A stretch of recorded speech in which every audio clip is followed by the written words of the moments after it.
I'm Roving Robin, and this isn't travel content, it's human observation. I boarded the cruise expecting something simple, rest, distant from routine, a few days of calm at sea. But what I found was something else entirely.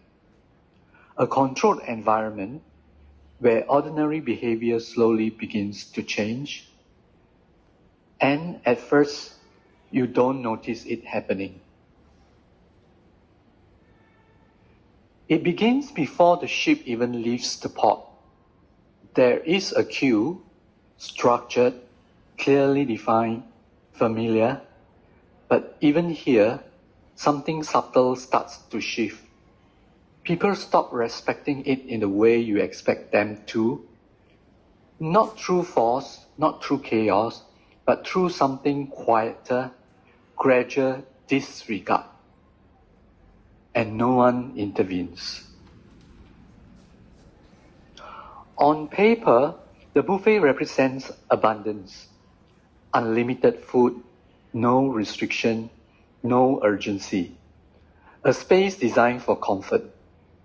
But human behavior does not respond to intention. It responds to perception. And perception can be deceptive. People begin arriving earlier, not for leisure, but for positioning, as if abundance might disappear at any moment. When the doors open, the atmosphere changes. Movement becomes sharper. Decisions become faster. Even silence feels temporary. Plates begin to change. They no longer portions. They become accumulations, as if certain tea must be carried physically. Then there are the seats, the best ones, always facing the stage. They are never empty, but often no one is sitting in them. Only objects, bags, belongings, placed with quiet precision, and they remain untouched. No one questions it. No one removes them, because everyone understands a rule that was never spoken. That space can belong to someone even when they are not present. In confined spaces, behavior changes again. The lift is one of the most revealing. Small, enclosed, unavoidable. Here, conversations lose their boundaries. Strangers are no longer treated as strangers. They become background presence. Personal details are spoken freely, as if privacy dissolves when walls close in.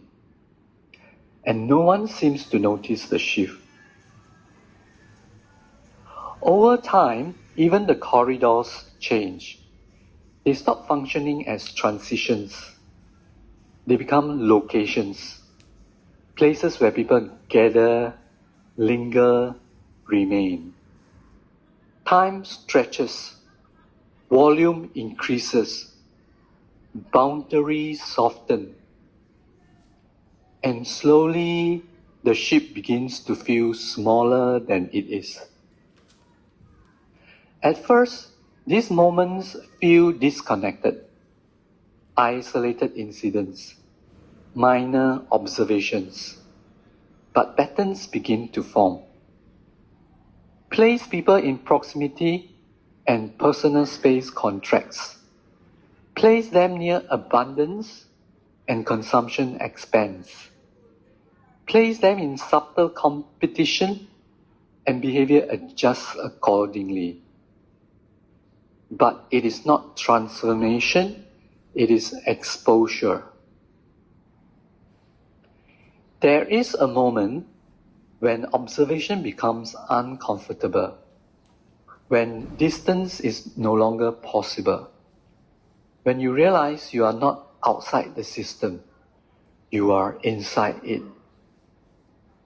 The same impatience, the same urgency, the same quiet adjustments, they are not unique to others. They are shared.